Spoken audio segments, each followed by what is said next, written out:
ఈరోజు డాక్టర్ వేముగంటి నరసింహాచార్యులు రాసినటువంటి మంజీరా గేయాన్ని పాడుకుందాం. నీ కంపన కొనము నినదించినంతనే కర్షకుని నాగేలు కదలి ముందుకు సాగు. నీ చేతి చలువ చిందిలిపాటు గనినంతనే పైరు పచ్చల కనులు పండుగగా విలసిల్లు. ఎంత చల్లని దానవే నీవు మంజీరా, ఎంత తీయని దానవే నీవు, ఎంత చల్లని దానవే నీవు మంజీరా, ఎంత తీయని దానవే. గిడస బారిన పుడమి ఎడద కలిగించదవు, గిడస బారిన పుడమి ఎడద కలిగించదవు. చేదైన నేలలో చెరుకు పండించదవు, చేదగలిగిన మట్టి జీవకణములు తెచ్చి పొలముకు ఎరువుగా బలము చేకూర్చదవు.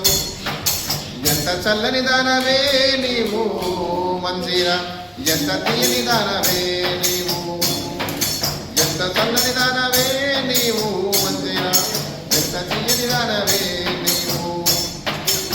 తాను నిలిపిన పురము ఆనాడు కుతుకు సుల్తాను నిలిపిన పురము భాగ్యనగరంలో నా వసించు పురువులకు పంచదార బోలె మంచి నీరు తెగదవు. ఎంత చల్లని దానవే నీవు మంజీరా, ఎంత తీయని దానవే నీవు.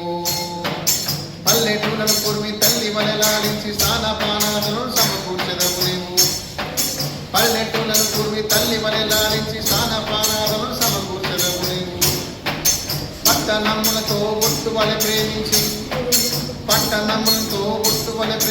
దాని రాజు నంపి తరచి పూజించదవు నీవు మంజీరా, ఎంత తీయని దానవే నీవు, ఎంత చల్లని దానవే నీవు మంజీరా, ఎంత తీయని దానవే నీవు. ఎండిపోయినటువంటి భూముల్లో సైతం పచ్చని పైర్లను మొలకెత్తించే విధంగా చేస్తుంది. అందుకే గిడస బారినప్పుడు మీ ఎడద కరిగించదవు అన్నాడు. గిడస బారినప్పుడు మీ ఎడద కరిగించదవు, చేదైన నేలలో చెరుకు పండించదవు. చేదుగా ఉన్నటువంటి ఉప్పు నేలలో సైతం తియ్యటి చెరుకు పండిస్తున్నది. అట్లనే పొలానికి బలం చేకూర్చే విధంగా మట్టిని తెచ్చి ఆ పొలంలో నింపుతున్నది. ఇట్లా ఎంతటి మంచి మనసు ఉన్నటువంటి నది మన మంజీరా నది. మరి అదేవిధంగా కులి కుతుబ్ షా నిర్మించినటువంటి ఆ భాగ్యనగరం పట్టణంలో ఉన్న వాళ్ళకి తియ్యటి పంచదార బోలే మంచి నీరు సెగదవు, అంటే తియ్యటి నీళ్ళని అందిస్తున్నావు.